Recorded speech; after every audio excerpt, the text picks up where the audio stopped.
Welcome back, everybody. You guys are going to win the prize for sticking around and a real prize, too. Thanks to HelloMD. Do you see this? You see this?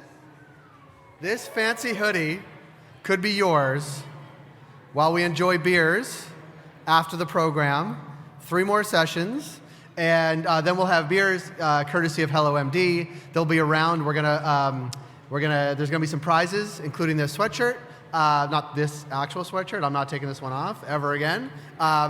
So we're gonna come back. We're gonna sit. We're gonna take our conversations outside, and we're gonna restart the program with a conversation that I think many will want to hear, and what I believe to be the potentially biggest retailer in the world of cannabis is the Ontario Cannabis Store. We're going to be joined right now by Karim Ramji, who is the Chief Information Officer. He's the guy that has all the information you want and need. We're going to welcome him to the stage. He and I are going to be in conversation for a few minutes. Karim, welcome to the stage.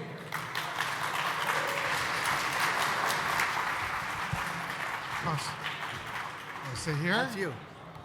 Sit. Where do you want me to sit? You tell me. How about here? Sit there. You need the mic. I'm mic'd up. Yeah, you're mic'd up. You came prepared. It's like Between Two Ferns. You know that show? Between I Two do. Ferns? We're not going to be as funny. No? No, or as famous. So you put me between beer Yes.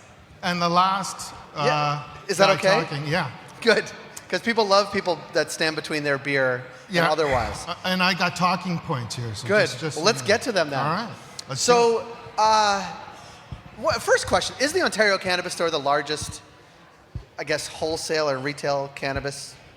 On the planet. on the planet? It is. How's that feel? Oh, it feels pretty awesome. Yeah. You know? So I got a backstory on that. Yeah, what is Do it? you have the clicker Oh, on yeah, that yeah. one? Hold on. Let me get it. Yeah. Hold that. Yeah. Sorry. I gotta hold his mic now. And Here. this guy. Can you see the screen behind you? I think I can see it over here. Which one? Push this one? You came prepared, yeah. Yeah. So the backstory on this one is I started with the OCS back in April. So I went to my mom and I said, "Hey, Ma, I'm the new CIO at the OCS." And she said to me, "What the hell does that mean?" "Too many letters, son." So I said, CIO, Chief Information Officer, Head of Technology. So I saw her lean back, and this came to mind. So she was like, kind of cool. And then I said, OCS, the Ontario Cannabis Store. And then guess what came to mind next? So there's a backstory on that one too. So cannabis and technology has been around since the 70s, really. Quick fun fact here. 2 guys, one from MIT, one from Stanford. Their first online transaction on the original internet, the ARPANET, anybody remember that? The ARPANET was a bag of weed. So yeah, there is a relationship here. So pretty cool stuff, I think. Your mom must be proud now. Nah, you know, it took a little bit, but we're almost there. So you joined the OCS in April. Yeah. What is your background that you bring to that? Because it's a daunting task for sure. Well, you know, I think it's important that I tell you a little bit about where we were, where we're going, and you know, a little bit about the future, right? Inquiring minds want to know. Okay. So when you talked to me about this conference, I really wanted to talk about the history of how OCS became OCS from a technology perspective, right? And so it's been pretty exciting. It's a really amazing industry. I came from a different part of the world, and really exciting. 1 million online legal transactions exciting. So we recently surpassed that on OCS.ca, right? 1 million transactions. Yeah. So let me talk a little bit about the history. How did we actually get here? So when Ontario decided, hey, we really need to get into the cannabis space, how do we actually do it? So they turned to the LCBO. Makes sense, right? These guys understand restricted products, they understand retailing, they understand social responsible sales, so it actually makes sense. So it seemed pretty logical, right? They had about 9 months from where they actually set out from green light to go live. The original go live, if you remember, was July 2018, right? So they weren't going to make it. You know why they weren't going to make it? Because bricks and mortar just don't expand that quickly. They really needed to integrate the cannabis profile onto LCBO's platform. It wasn't going to work. So the decisions they made then actually, I think, make us a leading edge organization today. So let me talk a little bit about that. So we went completely cloud-based. So we're a pure cloud, mobile-first and wireless-first organization. That's pretty awesome, right? So what does that eventually allow us to do? It allows us to do an amazing amount of things, but guess what? We were able to do that in 9 months. Now, it wasn't July 2018, it was actually October 17th. Everybody remember? October 17th, 2018? There was a party or two. Yeah. So it was, 9 months from when we decided to go live.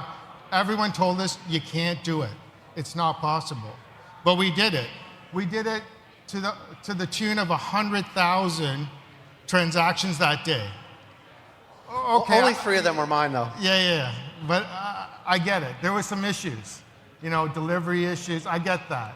But from a technology perspective, is what we're talking about here, it actually was pretty awesome, right? Can I jump in for 1 sec? Yeah. But you weren't there then. No, I was not. But what, I don't even know what the right question to ask because you're the tech guy. But what is the tech stack? Is that the right question to ask? The tech stack? Oh my God.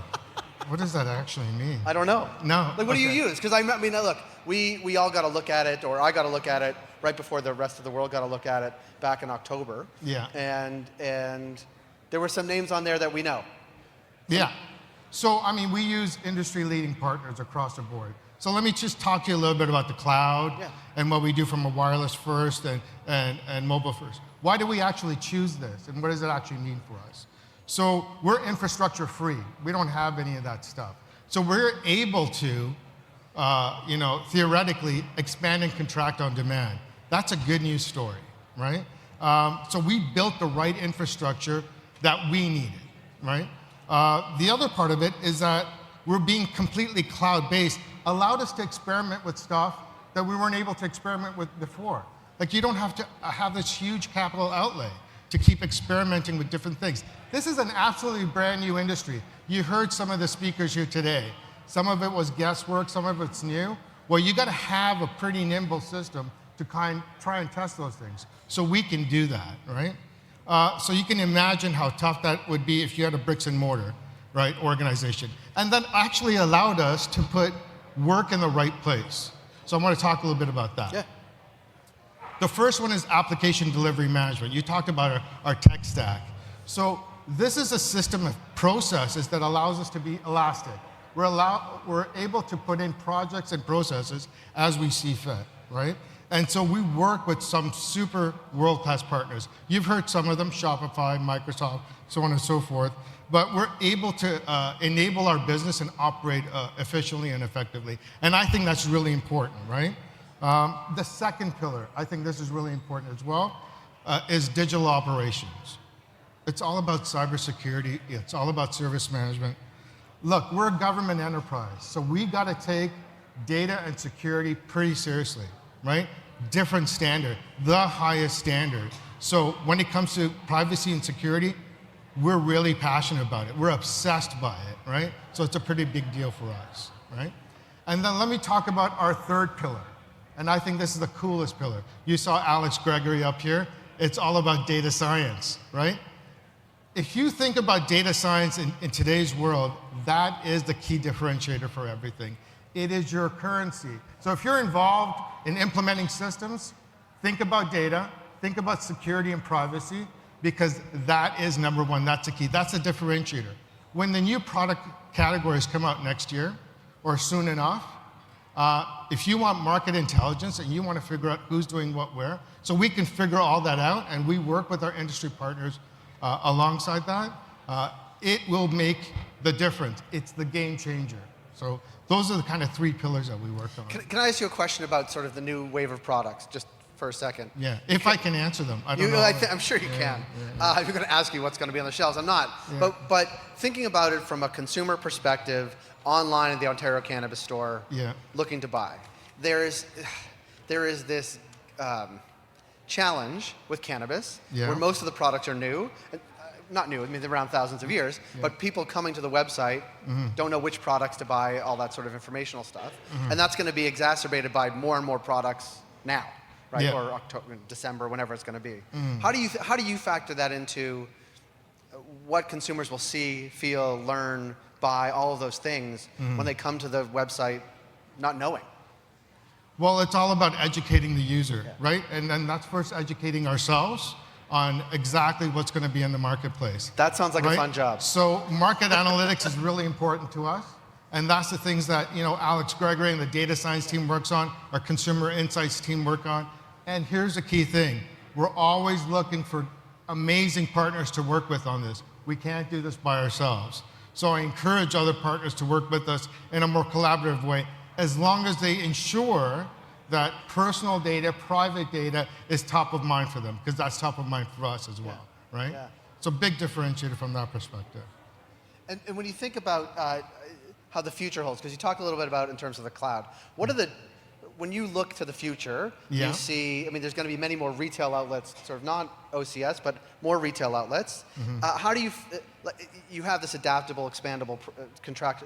How do you think about that? I mean, and it is, we've actually had conversations like this throughout Business of Cannabis, that you play an interesting role. The OCS plays an interesting role in the landscape, right? Yeah. They are a wholesaler, distributor. You service retailers who are great. I mean, there's only 25 right now, but how, like, you are also selling products that they're selling. So it's an interesting relationship. Yeah. How do you think about that from an IT perspective, or is that even a consideration? It's a massive consideration, but let's take a step back from this tech magic for a little bit, right? A lot of people are in the business of selling cannabis. So what we try to do is demystify that a little bit by saying, here's how something that just works. Right? So we built systems, and hopefully you built systems that just work so you can be focused on your core business, whether it be selling cannabis, selling additional products. And then we have a saying at OCS, we call it quiet IT. It just works, right? And we don't try to explain the magic, but we know that it actually makes sense for them. And we try to enable the business. We're an enabler. That's what we do, right? We don't do anything more than that. So if you can help organizations do that by creating the right technologies and the right partners to help you implement those technologies, it is the game changer for them, right? Yeah. I mean, it's such an interesting time, and to watch it unfold in real time is great from someone like me who just gets to spout off all the time. Yeah. But what do you think the rest of the world doesn't understand about sort of the complexity potentially of what's happening at the OCS and other provincial operations as well? So look, we're really passionate and obsessed with our corporate priorities. Let me tell you what a few of them are, right? And I talked a little bit about them. Yeah. The first one is combating the illegal market. That's what we all want to do, right? We want to combat the illegal market and take money out of their hands, right? That actually makes sense. The second one is we want to protect youth and communities.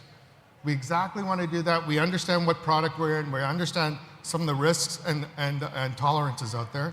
And then we want really socially responsible sales. Those key things are really important for us. So with those passions in mind, with those priorities in mind, how do I actually implement all this stuff? So if you're going to go out from a tech perspective, I think this is the kind of couple of guiding principles that I'll share with you that have helped us. Number one, build agile, elastic systems that actually make sense. Again, make sure they make sense, work with your business. We actually bring in partners from many different places in our organization to actually design our systems. So we have things like security by design, privacy by design, elasticity by design, right? So that's key in when you're implementing a system. The second thing is about data, right? Be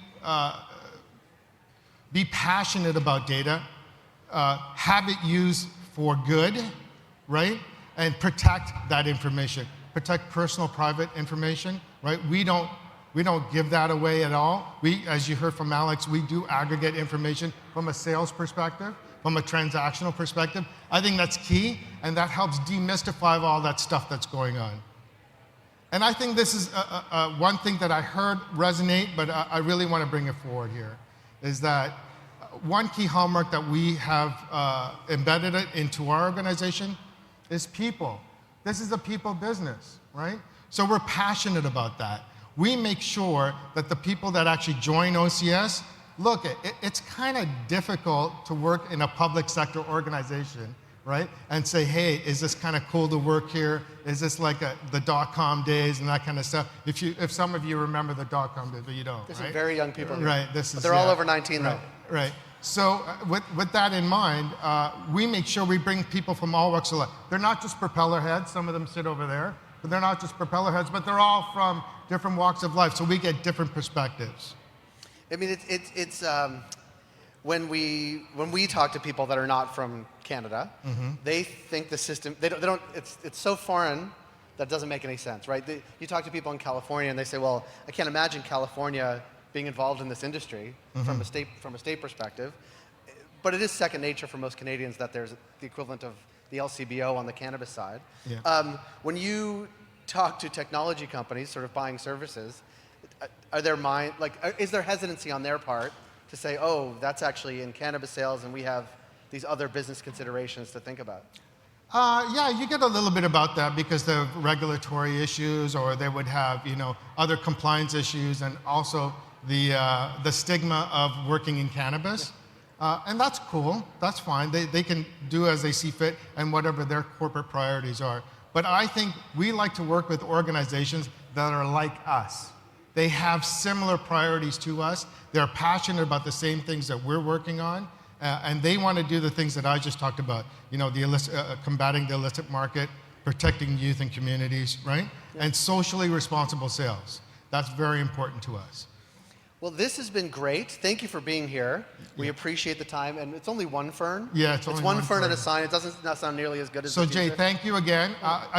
We're really passionate to talk about OCS. We're passionate about talking about technology. So on behalf of OCS, on behalf of my mom, right? And Cheech and Chong. Yeah, and Cheech and Chong, thank you. Thank you.